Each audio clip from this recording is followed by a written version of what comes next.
Tonight on Nova, Julia Child learns a new recipe.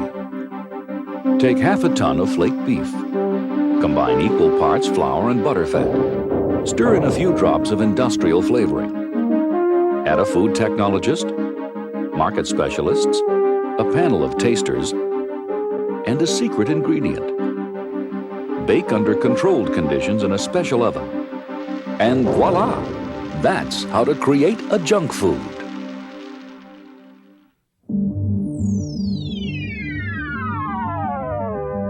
Major funding for Nova is provided by this station and other public television stations nationwide. Additional funding was provided by the Johnson & Johnson family of companies, supplying healthcare products worldwide. And by Allied Signal, a technology leader in aerospace, electronics, automotive products, and engineered materials.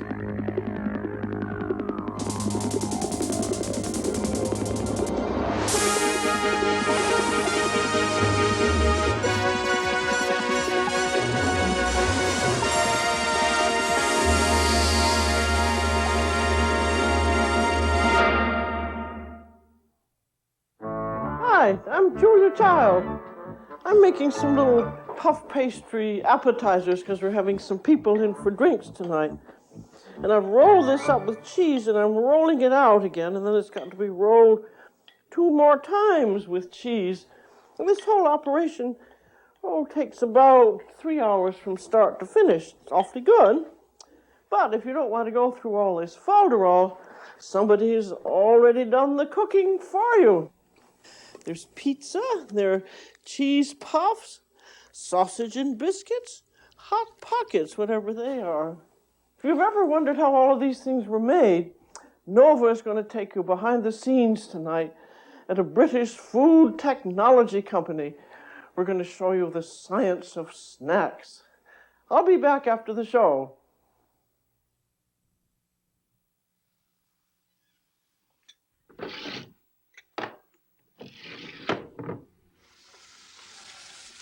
Something is happening to the food we eat. It's being subjected to a new kind of scrutiny.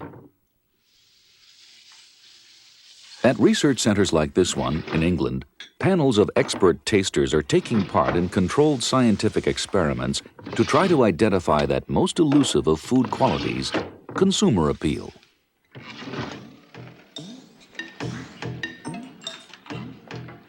Applying scientific analysis to the seemingly irrational human palate is a food industry desperate to put its finger on what it is that makes one product succeed where so many others fail.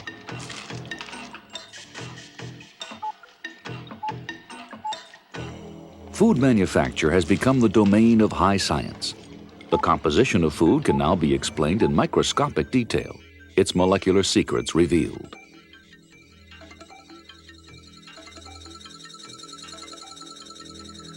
A new breed of scientist, the food engineer, now looks beyond conventional raw materials, manipulating and refining ingredients from unlikely sources to achieve novel effects.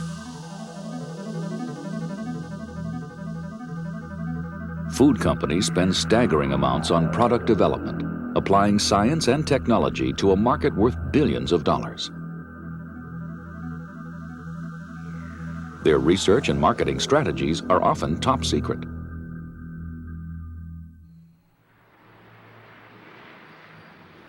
Peter Sampson designs snack foods. His British company, PA Design Limited, specializes in new product development.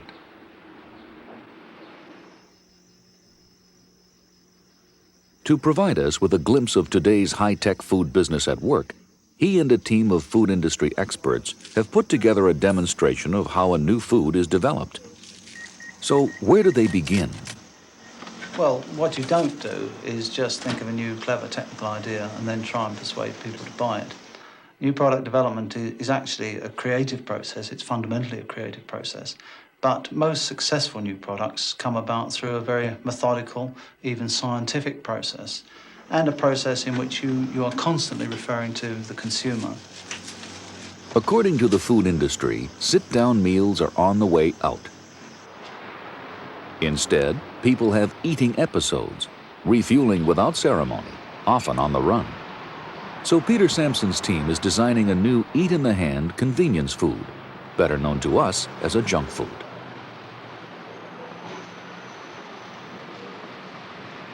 Hi, Sam. Joining Peter Sampson at his office today is Malcolm Lightbody, a food technologist. They have arranged for consumer research to look at their competition in the snack food market. The research has been done by psychologist Mick Alt using a technique called product mapping.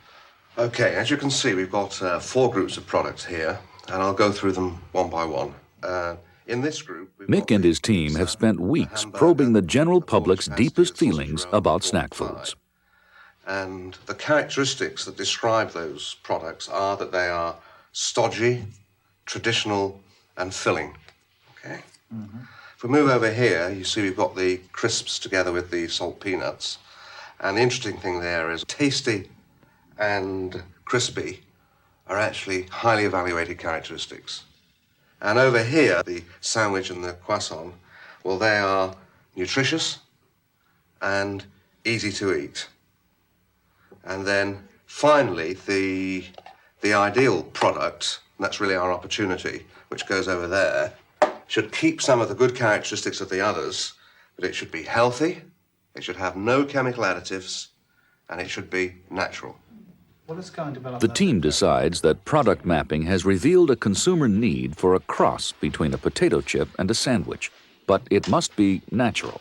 So, Mick, if we take the sandwich area, then we're looking for a product with a nutritious and succulent filling with a soft coating on the outside, do you think? Be crispy, because we know crispy is an attribute. So indeed, a crisp bite with a soft centre. You imagine, for instance, if you actually went for an integrated sandwich.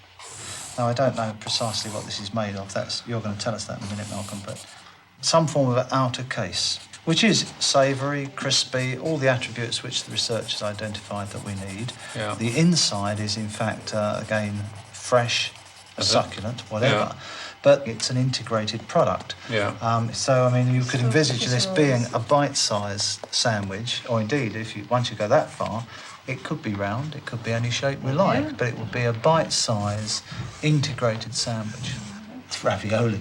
Well, it's a nice shape. It's nice and a nice graphic shape. You can have a sort of pattern stamped in the top. You can have a sealed edges all the way around, which was what you were saying, isn't it? Yes. In technical terms, obviously, the higher the moisture content, the bigger the problem in terms of storage. Well, we're going to give you a big problem, because I'm sure that the research will indicate that the more moist it can be, the better the product will be from the user's point of view. It doesn't have to drip, of course. But No, as long as it doesn't run up your sleeve. Now, let's ask you, how moist can we actually get it? Well, my guess is consumers perceive moistness in 2 ways. One by added moisture, and the other by moistness that fatty ingredients can give. The moisture is also the feel in the mouth, as opposed to the liquid oozing out of the sandwich. Yes. It's that sort of moisture that it's the mouthfeel which is important. The new natural snack should be an integrated product with a crisp bite and a moist mouthfeel. Peter Sampson. What we must now attempt to do is to generate a range of new product concepts within those opportunities. But it's essential that right from the very earliest stages, this is done in very close collaboration with the food engineers to ensure that the eventual products are both industrially and commercially viable. So the next step would be for us to go up to Cambridge to hold a series of what we call concept generation sessions with our colleagues from PA Technology.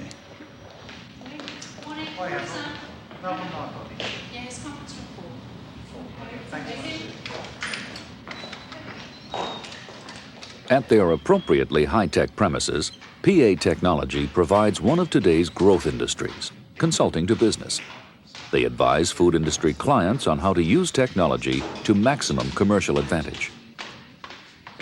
With Peter Sampson is package designer Susie Palfrey. To provide a starting point for today's discussion, Malcolm Lightbody and home economist Carol Bacon have assembled some existing products. Now, does everyone know each other? Susie, do you know Carolyn, who looks after the microbiology section, and Andy, who's from our process engineering side? Their market research has told them the sort of product consumers want and the price they want to pay. The technologists have determined that to make a commercially viable product at this price, it must be made by efficient mass production techniques. Can we have a little bit of thinking around the filling that we're going to put inside our crispy coating? You could have 2 or 3 different fillings. I'm sure you might eat a sandwich every day, but you wouldn't eat a cheese sandwich every day. So I think we're forced into looking for a range of fillings, all of which meet this ideal specification. So fillings which are particulate, which have got a mixture of textures in there, which have got colour in there, and which indeed have some succulence, some moisture. That would be our ideal. The coating itself, we have positive comments from consumers about bread as a convenient coating, but we also know that a coating should be crispy and tasty. How can we get the best of both those worlds? Could we think about filling something like this, which is going to be much easier to handle, isn't it? Yes. So where the filling is contained. It'd be nice to have a single outer casing that could go down the production line, and a filler that just put in different fillings on different days. Or something like pita bread, which of course you can slit open and fill with any type of savoury filling. Because they've chosen to use a high moisture filling, a bread-like casing will absorb the moisture and tend to become soggy. The fat content of a pastry prevents this moisture migration, but gives a greasy taste. A product that's a cross between a pastry and a bread is a croissant. Well, certainly it had some positive comments from consumers in terms of being a natural, healthy product, but perhaps difficult to handle. So, in fact, we could be looking for an improvement on that handling performance. And whether you can make them industrially. Yes, the production rate is going to define whether we can hit our price target. Yes. And I think we need to gather more information on that subject. And obviously, Chorley Wood RA would be one useful point to look for extra information there. A croissant is made from a rolled dough that contains interleaved layers of fermented wheat flour and butter. When baked, this forms the light, bready texture that characterizes the croissant.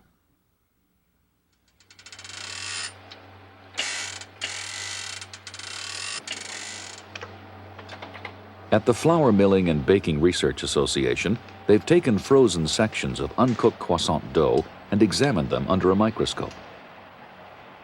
At this magnification, the separate layers of butter and flour stand out. Producing this dough is a traditional baker's craft. A layer of fermented flour containing plenty of the wheat flour protein gluten is folded over a layer of butter and rolled out. It is the gluten that gives the dough its elasticity. This dough is repeatedly folded and rolled, each time doubling the number of layers, which become thinner and thinner. But each rolling stresses the gluten, which becomes tough. The dough must rest for 20 minutes to relax it. If it is rolled again too quickly without a resting period, the gluten-bound flour layers break down and destroy the layered structure of the product. The traditional croissant doesn't seem like a candidate for mass production. But this small factory in West London, the French Croissant Company, has the capacity to produce 1 million croissants a day. They have done this by making a major capital investment in some highly ingenious manufacturing equipment that comes not from France, home of the croissant, but from Japan. The Japanese have cracked the problem of keeping intact the multiple fat flour layers in the dough without the usual resting stage. The fat, butter for a high-quality croissant, is extruded on the inside of a continuous tube of dough. When the machine is running, this tube is compressed into a butter and flour sandwich. It is then reduced in thickness by not one, but a series of rotating rollers that gently massage the dough. This rolling is so gentle that the gluten is not stressed. A resting stage is not needed, and the dough can go directly on to be sheeted out in overlapping folds to build up the multiple layers.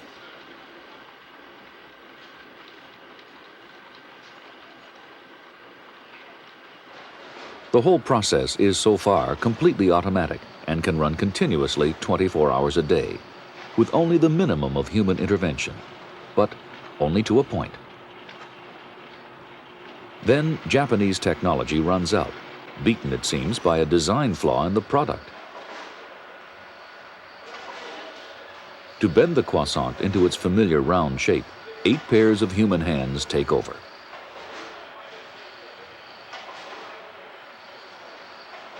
The technological solution to making casings for the new snack product will be to dispense with a costly team of croissant benders and produce instead a croissant with a difference.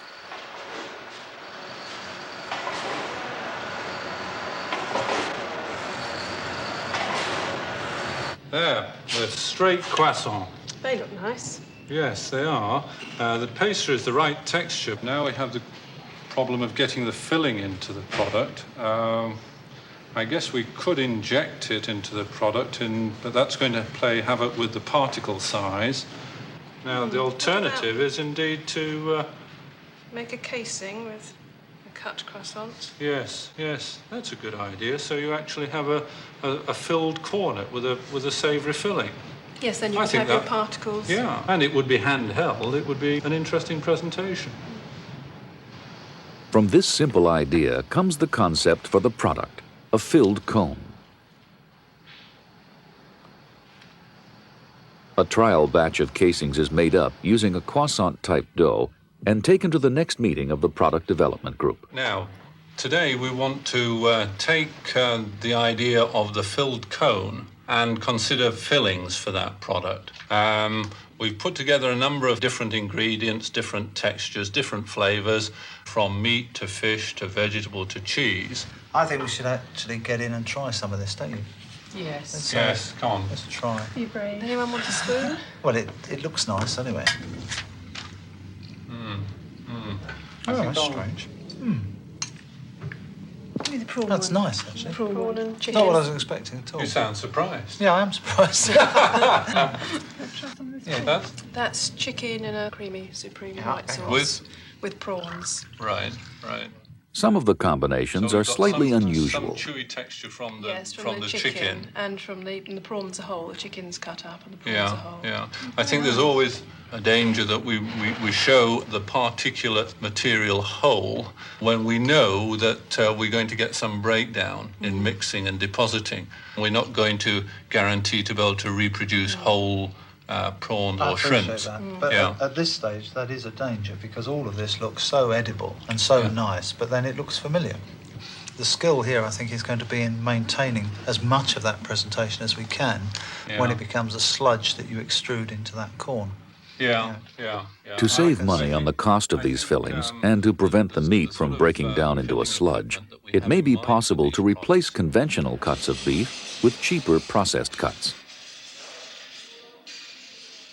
At the Institute of Food Research, expert advice is sought from Paul Jolly. Well, the first thing is that you're not going to get something for nothing. There's no magic formula for upgrading really terrible meat. So because you want a good quality meat filling, we're having to start with good quality processing raw materials. So we're going to be using some cuts from cow carcasses, but from the better end of the cow carcass. Even relatively good cuts of stew beef tend to have a high content of fat, which many people now regard as unhealthful. Here they have developed new technology to control the ratio of fat to lean as the meat enters the production line. It's called the Glyphoscan. Above a conveyor belt, a video camera scans the meat as it passes through. The video image is fed to a computer, which digitizes it. As each chunk of meat passes by, the computer works out the surface area of all the white, fatty parts. If there is too much fat going in, it tells the operator to load some leaner cuts until the overall fat-to-lean ratio meets the low-fat specification. Each batch of meat can then go on to the reformulation plant, where the blocks are broken up and mixed together. Reformulation transforms relatively cheap, tough meat into a more palatable, uniform product. First, it is chopped into tiny pieces. The meat is then flaked with high-speed rotating knives while it's still frozen. They have found that this shears the tough meat fibers into tiny lengths, producing a more tender final product.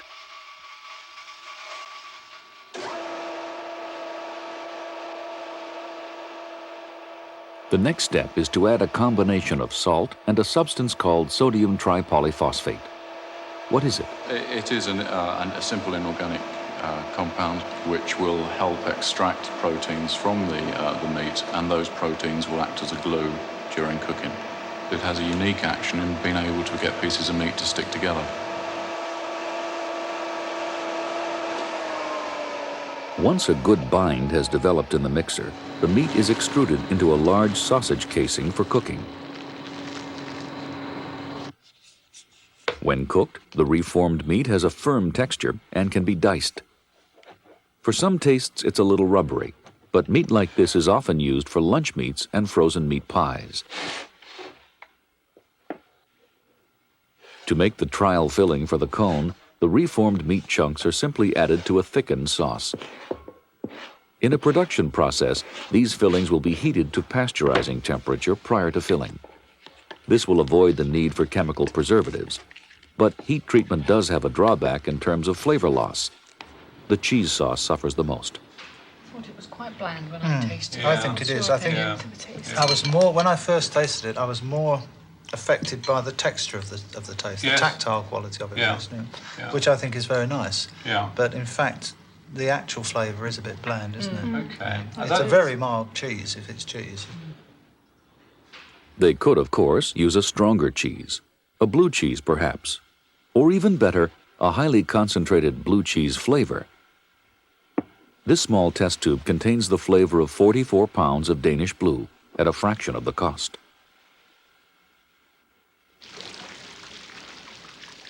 It comes from this flavor house in London and was created by a special kind of food technologist, a flavorist.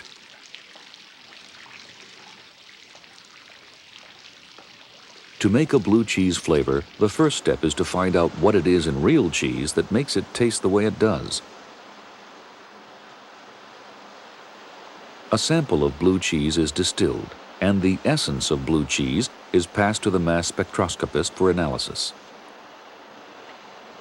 He injects the distilled sample into a gas chromatograph mass spectrometer, which vaporizes it. The individual molecules that make up the sample are recorded in order of their boiling points. In the blue cheese, there are over 100 different components, which show up as peaks on the screen. Analyzed further, each peak has a unique profile, the chemical fingerprint of the molecule. A computer searches its database to find a matching profile to identify what the substance is.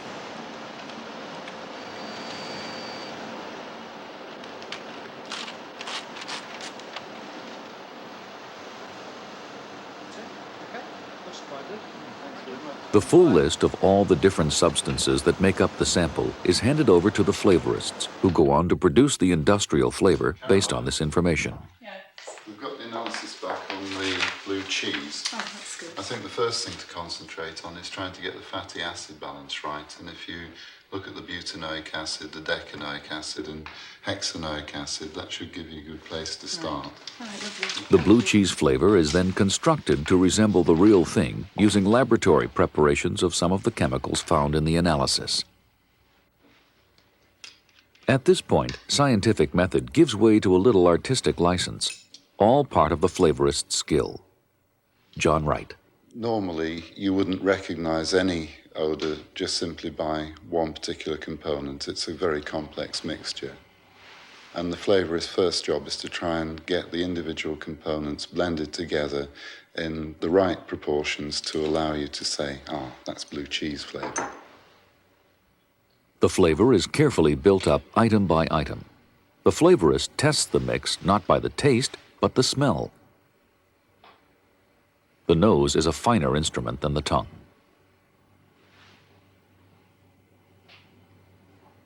Industrial flavor is often a mixture of substances that imitate nature. Is what they are making here all that different from the real thing? Chemically, there is no difference between the actual structure of the components that are used. The distinction is purely a legal one because at the moment you have an interest, a consumer lobby, if you like, for natural products.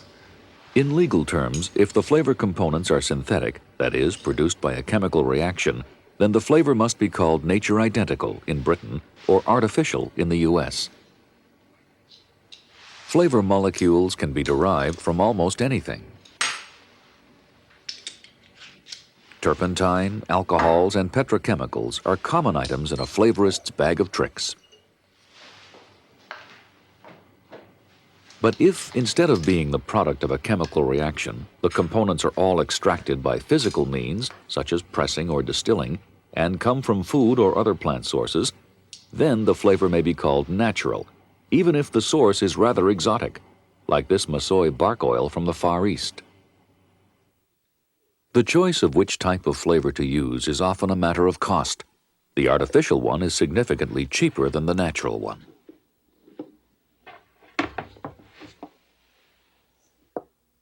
In the test kitchen, the technologists now have a number of samples of industrial flavors to choose from to put the missing flavor elements back into the otherwise bland fillings for the outer cone.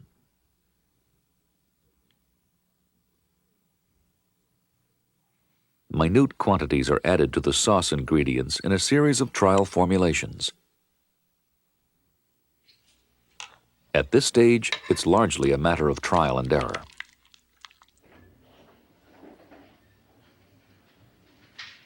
Hi, Carl. I've made some more fillings using a new range of flavours. They look very good. The chicken one I'm particularly impressed with. If you want to try that one first. And then here. I'd like to. Tell me what you think. Nice creamy sauce. And the flavour level in there, is it the new roast chicken we've been trying? Yes, it's this one. That's good. That's good. You like it? I think the creamy notes and the roast flavour come together very well. What about the size of the particles? Do you think that's all right? No, I think that'll go through the depositing equipment without any problem. Good. If you'd like to try that one next, the savoury beef mince. And again, we were using the same flavour or a same flavour company or a No, different one? this was a different one. And again, that's a roast beef flavour. Yeah. That smells good. Maybe a bit disappointing there. I wonder whether the onion flavour notes are covering up the beef a little bit too much. It was a roast beef flavour I used. I did wonder if that was right. Yes, maybe we need to go back to the flavour company on that and get them to tweak it a little. Once the flavor balance has been tweaked to the technologist's satisfaction, a small production batch of cones is baked and filled. They combine the sought-after crispiness with a moist, succulent filling. The end result looks wholesome and natural. But will the public buy it? The concept would seem to meet all of the design and technical constraints that we've established during the programme. All we have to do now is to actually test it with the consumer. But you can never tell. Many a seemingly good concept fails at this point. So let's just hope that ours isn't one of them. Consumer research begins at this house in a London suburb. Mick Alt and his market researchers have assembled a group of what they hope are likely consumers of the new product, the filled cone. Right, ladies, I've got a new product here. They're all slightly different fillings, and I'd like you to help yourselves to one. Thank you. The decision to scale up production and invest in manufacturing equipment has not yet been made. It depends on the response of groups like this. I wasn't sure until I picked it up, actually, what it was, but there's obviously fish in there. It's in a different shape to what you'd normally buy. But the filling looks very appetising. It looks like chicken with a white sauce. And this has got a mincemeat filling, so I think I'd probably like it. Well, let's see. Well? It's quite nice. I think the pastry isn't exactly to my liking, really. It's a little bit soggy. It's very messy as well. It is chicken, but the pastry is too messy for me. I prefer something firmer. The children might eat it if it was in a pasty case, but I still don't think you'd be able to eat it freehand like this. No, I don't think it would be very clean, especially not for children in the hand. I mean, I don't think it would go down very well in fast food shops, quick service places. It goes all over the place, as you can see. They were really racking their brains to say something nice about it, but it was quite clear from that consumer group that product wouldn't have a hope in hell of succeeding. How could the food technologists have been so wrong? Well, I think it's because of their viewpoint of the world. They look at the world through technology and not through the eyes of the consumer. The consumer research and taste panels on the first prototypes. The food technologists did know they were on risky ground with a high-moisture, all-natural product. That's the problem with natural ingredients. They can be a bit delicate. On in the programme, many of the respondents do accept that it's a fairly natural product and it's free from additives, but it's not seen as being particularly healthy. They have to agree, too, that the cone can be a little messy to eat. It's still naughty but nice, I think. You know, it falls into that category, really. Yes. You've got problems, Sam. Some fast thinking is needed. Perhaps look at some sort of barrier there. Yes, The technologist's answer is, not surprisingly, to apply more technology. Any processing techniques that are going to help us down that track? If we could move away from a cone, we could think in terms of perhaps an extruded product, maybe even using a cooker extruder, which would tend to give us a crispy outer, more of a biscuit texture than a baked product. That's an excellent idea. One thing we need to guard against is having perhaps a uniform outer from the cooker extruder. Perhaps we need to actually get a more rugged external surface on the cooker extruded material. Well, I think you may be able to, in fact, do something to the product once it's come out of the extruder, but I think that's something we could obviously talk over with the manufacturers. Cooker extrusion is a new food manufacturing technique, very much in its infancy. But when set up, it can produce vast quantities of finished product in a short space of time. Within a cooker extruder, 2 rotating screws propel food ingredients down a tube, mixing, heating, and compressing them as they go. It works a bit like an open-ended pressure cooker. When the mixture reaches the end of the barrel, it is forced through a narrow opening in a die head, 1 or more slots like this, to make a flat cracker. As the product emerges, water droplets in the previously pressurized mix turn instantly to steam, aerating the product to form a crisp, bubbly texture. What they want, of course, is a filled product. This can now be made in one process with a system called co-extrusion. Process engineer, Andy Reynolds. Well, I've established that we can co-extrude the products as we'd hoped. Examples being something like this. It may be just the solution they need, the savory tube. But can this technique produce a natural product? Well, I think, we can co-extrude and make a wheat flour with a high fibre outer material. Yeah. The latest technology may have solved one problem, but it has created another. They must think again about the filling. A high-moisture filling will make an extruded wheat flour casing soggy. They decide to replace the water in the filling with a vegetable oil. To experiment with different fillings, a mock-up of the likely final product is needed. This is Carol's department in the test kitchen. Her solution is ingeniously based on a conventional wheat cracker, steamed and formed into a tube. So we're running a number of formulation trials to look at the cheese filling and also use these mock-up extrusion tubes for just to get a feel for the size and shape of the product. This is the sort of product you're looking for? From the cooker extruder work, we're looking for that type of product. Now that they've established what the product will look like, the package design team has something to go on. Hello, folks. The designers have come up with 2 ideas. Cracked wheat savories exploits the fact that they now have a high-fiber wheat flour casing. And as an alternative, something a little more racy, the Go Natural bar. Okay then, I'll just tweak the type up a bit and you can see it later. While the designers are tinkering with the image that the product will have in the minds of the consumers, the technologists are still concerned about its performance in the mouth, its texture. A simple test of texture is to pierce the food with the laboratory equivalent of a set of human teeth and measure the force required. At the Leatherhead Food Research Association, they have developed something better: electromyography. David Kilcast. Electromyography is the only technique available which can measure the texture or the change in texture of a product in the mouth during chewing.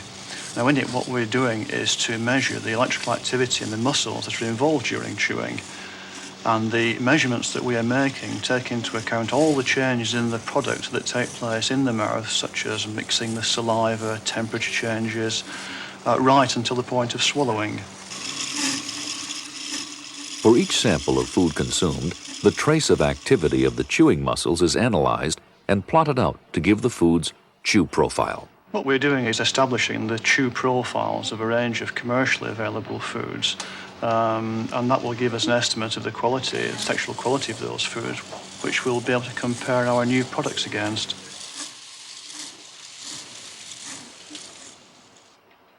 You ready? I'm ready.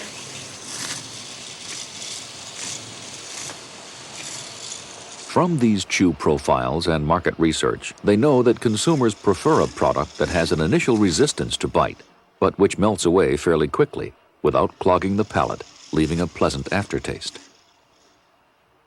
The initial bite resistance will be provided by the crispy extruded casing, but the other requirements will have to be met by the filling. There are a number of texturizing ingredients to choose from. An expert in their use, Mike Mars.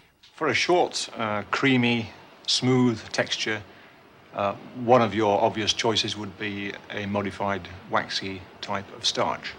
Normally, when boiled in water, a waxy starch will swell excessively. If we take this to be an individual starch granule, you can imagine this swelling and disintegrating. In order to improve the situation, the starch granules are cross-bonded. Cross-bonding means that the internal structure of the starch granule is glued together, preventing excessive swelling in water. This produces a relatively short textured, creamy, highly desirable mouthfeel. But something else must be added to make the filling more solid. You have a wide range of gelling agents to choose from. All of these are extracted from vegetable sources. For example, pectins come from citrus fruits, alginates, carrageenans. They are obtained from seaweeds.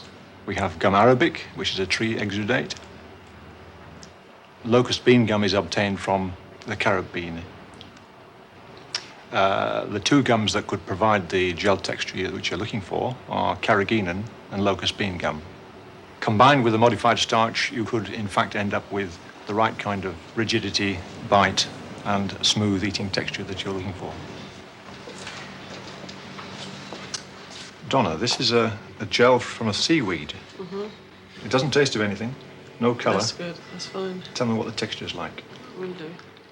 A sample of this suggested combination of carrageenan, locust bean gum, and modified starch is tested for its eating qualities. It performs quite well in the test. The chew profile shows a good initial resistance to bite, but it doesn't melt away in the mouth. It's a bit crumbly, a little rubbery, in fact. Doesn't taste very nice. Does it have any chewiness? On its own, it does in fact taste revolting, but it will serve its purpose of binding together the emulsion of vegetable oil for the savory tube filling. And to get over the rubberiness, it may be possible to whip the filling into a foam to give it a melt-away mousse-like texture. An electron microscope reveals the structure of a foam. Interlinked protein molecules surround tiny bubbles of air, but in the presence of oil, they will break down. To make a stable oil-based foam, they will need something very new. Leatherhead Food calls it basic protein. It's still in early commercial development and is considered top secret. But it's claimed to be a modification of food-grade materials such as the normally acidic protein that comes from milk. Added in small amounts to a conventional whipping ingredient, such as egg white, it permits a previously impossible combination. As anyone who has ever tried to make a meringue knows, even a small amount of oil in a whipped egg white will normally cause the foam to collapse. With the secret ingredient added to egg white, the combination of proteins is strong enough not to be interrupted by oil. A foam can be made with up to 30% vegetable oil. Without basic protein, the oil breaks down the foam. The result is a runny mess.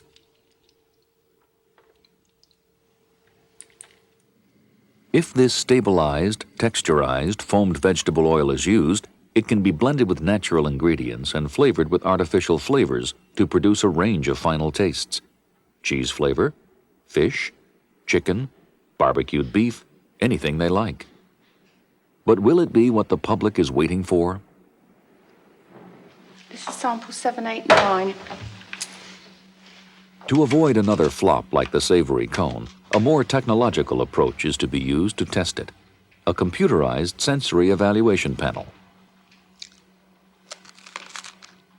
Their opinion is that the savory tube is a good-tasting combination of textures and flavors. But does it measure up as a natural product? Commercial success might depend on what they can say on their new product's label. Hi Sam, Malcolm Lightbody.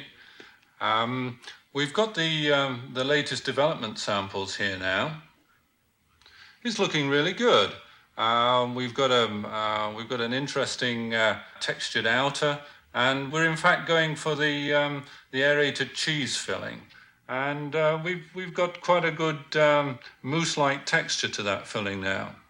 What unique selling points can we legitimately actually put on the packaging though? Can we claim it to be a totally natural product?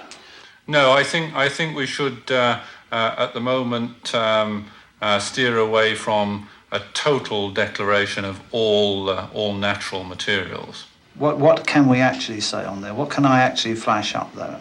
As far as the ingredients are concerned, we are not using synthetic colours or preservatives. We're using natural and nature-identical flavours. My feeling is that we can use a flash that says no artificial colourings or preservatives. No artificial colourings or preservatives. Okay, well that gives us something to work on. However, at PA Design, they have had some serious second thoughts about the name for the product. Still concerned about the name. Go Natural. Sounds too much like a laxative. Really does. Well, it is. Several people have said that, yeah. But I mean, if people are going to go natural, yeah. Okay, well then let's work something else on. If I'll leave it to you two, there's nothing sacred about go. Let's try and work up something else in the same general idiom, shall we? Yeah. Okay, well I'll leave that to you then. Okay, Gary. My feeling is that we could actually resurrect the cracked wheat idea we had previously. I don't know what you feel about that. It'd be nice if we could introduce something like that now. So Mrs. Beaton's cracked wheat. What about my mum's name, Mrs. Palfrey? I mean, that's an old English name, isn't it? That's quite a good one, eh? Yeah. Mrs. Palfrey's cracked wheat. In fact, they come up with three quite different images for the same basic product. At the high end is mousse en croûte. The mousse en croûte is clearly a sophisticated, upmarket positioning. It's overtly exploiting the French cuisine. It's a pastiche of French cuisine, I suppose. Mrs. Palfrey's cracked wheat savoury is a slightly less sophisticated positioning, slightly less pretentious. It's more friendly, and it has this implied heritage of Mrs. Palfrey, as though she were a person who actually lived. Replacing the banished Go bar, the designers toyed initially with the name Crackos, before deciding instead on the much more catchy Crack-a-Snack. Cracker Snack is the least pretentious, probably, of the three. And here the emphasis is very much more on the convenience side of the product rather than on cuisine or alleged cuisine. It's generally a more modern, more youthful presentation too. So that, I think, summarises the three different positionings that we're hoping to put into research. My personal position, I think, I would go for Cracker Snack, I think. I think of the three, that is probably the most credible in the eyes of the consumer, or will prove to be so. But then I've often proved to be wrong, so let's see. Meanwhile, the cooker extrusion manufacturer, Baker Perkins, has been designing a machine to make the product. Andy Reynolds calls on designer Martin Fessler. Morning, Martin. How's the die design coming along? Oh, not too bad, thanks. We've got most of the bits made, you can see. Oh, great. Yeah. The crucial part of the machine's design is the die head, which must combine the soft filling with the extruded outer casing. The outer casing's coming from the extruder through these three openings there, and the cream is coming down that pipe, so we've got to have it wider there so that the cream can pass through. Okay? Product will then converge over there and pass through this outer die, so you get a ring of casing coming through there, producing a tube, and the cheese filling will come out there. Okay, Jeff, we brought you the new die. Martin, this is the new size with the larger diameter insert. Yeah, that should give you a 12mm tube. The new die has been designed to extrude a casing through a 12mm ring. That's right, yeah. As it emerges, the product will swell, they hope, to about twice that size. Although small diameter products have run successfully, today's large diameter extrusion is breaking new ground.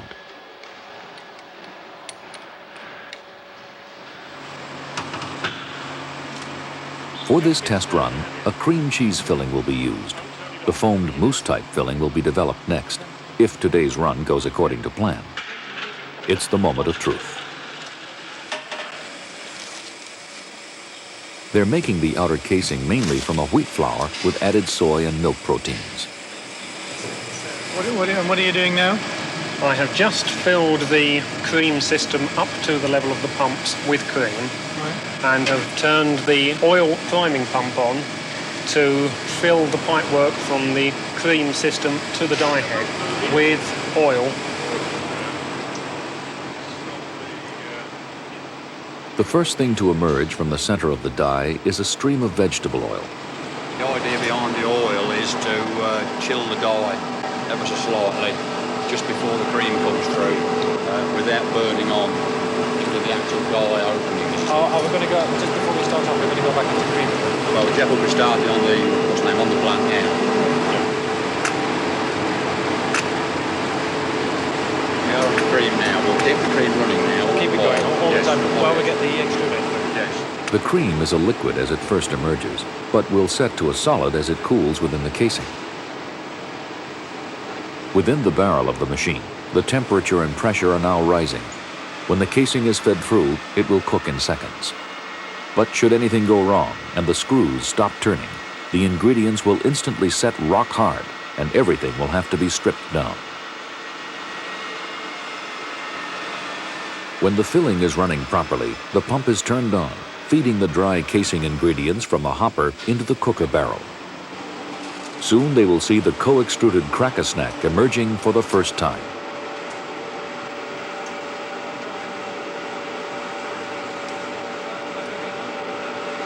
The results are a little disconcerting. That's a gruesome mess coming out there, isn't it?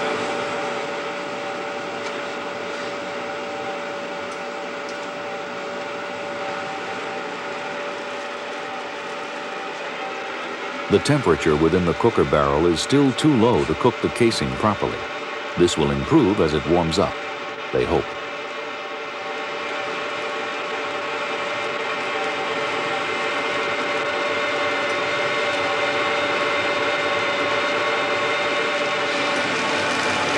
Very quickly. You're aware of that? Yeah, it goes bloody hot. As the casing begins to cook, the two ropes of extruded Cracker Snack are fed down a conveyor belt.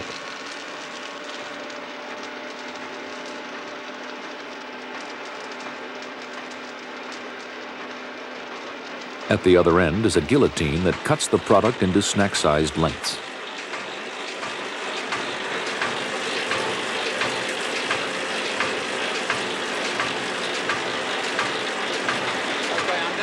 No, can we make these a bit longer? You know, they're too short. Oh, yes, certainly, yeah.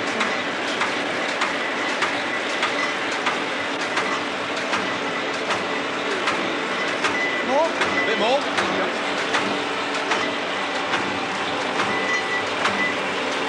Yeah, that's fine. Okay. That's good. The next problem concerns the diameter. They were hoping for at least a 20mm product from a 12mm opening in the die head.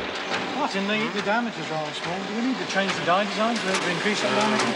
We'd have to put a larger diameter die in, and that would give you a bigger product but keep the same texture. Right. But we'd have to shut the machine down and change the die parts to do that. Right. But if you want to just blow it up more, we can do that by changing the process. Right. Can we do that now and just see what happens? Yeah, okay. To increase the size, the screw rotation speed is increased to raise the pressure in the barrel. The droplets of water in the casing turn more explosively to steam as they emerge from the die, puffing the product up with air.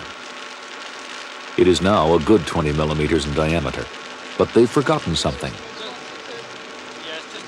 A product this size hasn't been extruded on this line before. The product itself is expanded too much to actually go underneath the safety barrier for the cutter itself. The cooker can't be stopped or the screws will set solid. Meanwhile, uncut crack-a-snack is emerging at 80 feet a minute.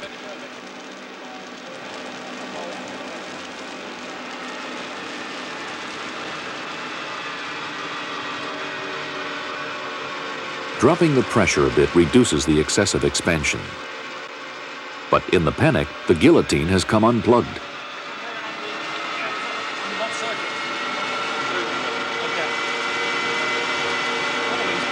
Okay, contact.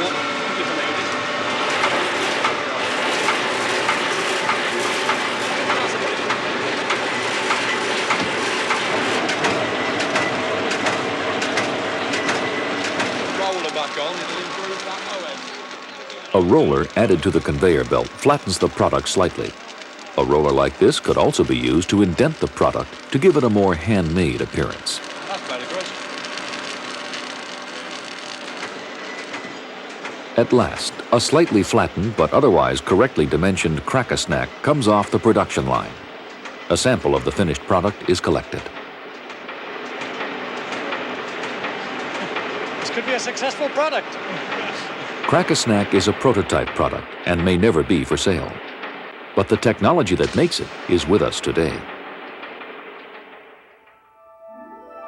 Crack-a-snack is the food technologist's response to a consumer demand for a healthful and natural snack product. But is it really what the consumers had in mind? It certainly contains the natural goodness of wheat. It's the main ingredient of its outer casing.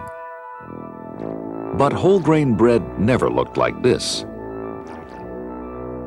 Within the crispy crunch coating is a soft and bubbly mousse. A refined vegetable oil, held together by cross-bonded cornstarch, basic protein, locust bean gum, and seaweed. Its taste reminds you of succulent barbecued beef, of ocean fresh shrimp, of farmhouse cheddar cheese, of exotically spiced fried chicken. But its taste is largely due to a flavor which shares only a chemical formula with the real thing. A product like this is a triumph of food engineering. It is an ingenious copy of real food. And given the right product image, there's every likelihood that we will buy it.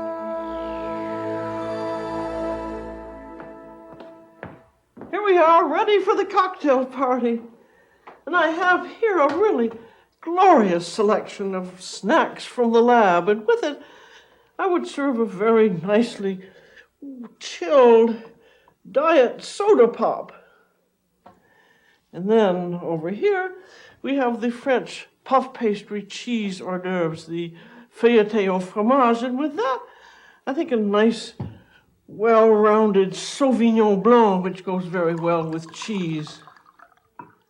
So there you are, and a bon appetit. This is Julia Child.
For a transcript of this program, send $4 to Nova, Box 322, Boston, Massachusetts, 02134. Please be sure to include the show title.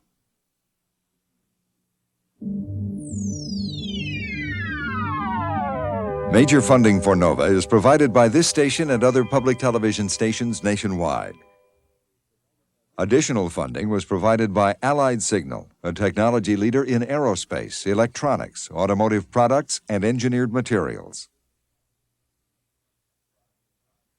And by the Johnson & Johnson family of companies, supplying healthcare products worldwide.